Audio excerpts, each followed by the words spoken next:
Bonjour, nous allons prier avec le texte des Actes des Apôtres au chapitre 5, versets 26 à 33.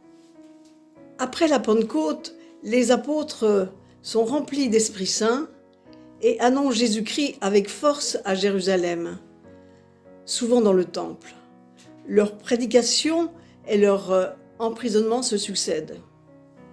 Une première fois, Pierre et Jean prêchaient dans le temple. Ils seront emprisonnés puis relâchés. Ils vont rejoindre les autres apôtres. Une deuxième fois, tous les apôtres sont jetés en prison à cause de leur prédication et des guérisons qu'ils opèrent par le nom de Jésus-Christ.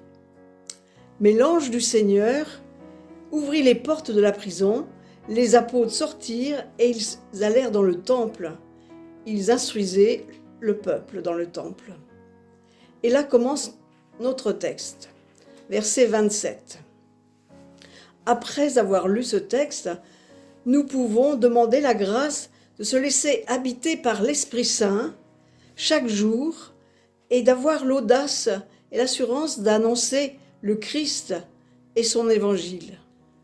Dans le premier point, nous pouvons voir les apôtres arrêtés au temple où ils enseignent. Ils sont ramenés en bonne escorte devant le Sanhédrin, le conseil où siègent 71 membres qui règlent la vie des Juifs.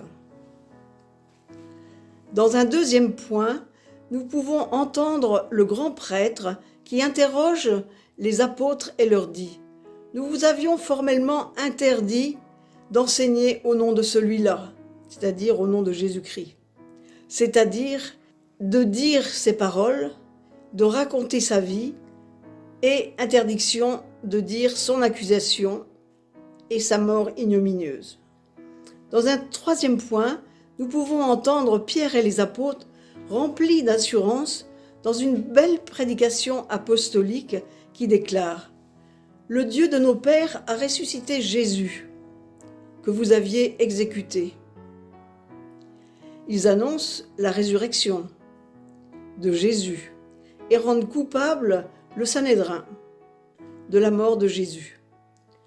Le texte nous dit « Dieu l'a fait prince et sauveur pour donner à Israël la conversion et le pardon des péchés. » Cette déclaration faite par les apôtres aux membres du Sanhédrin est pour nous aussi aujourd'hui. Jésus est mort et ressuscité pour moi. Et de quoi me sauve-t-il aujourd'hui ? De notre manque de foi engagée, de notre indolence devant cet événement? Convertissons-nous devant cette bonne nouvelle, face à notre suffisance, notre quant à soi, notre train-train quotidien, face à notre péché, face au manque de partage avec ceux qui sont dans le besoin. Aujourd'hui, dans ce monde qui souffre de l'épidémie du coronavirus, prions pour que nous trouvions une vie sociale et économique nouvelle qui instaure de nouveaux rapports humains.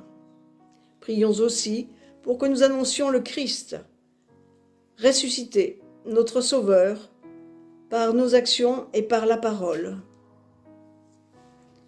Bonne prière.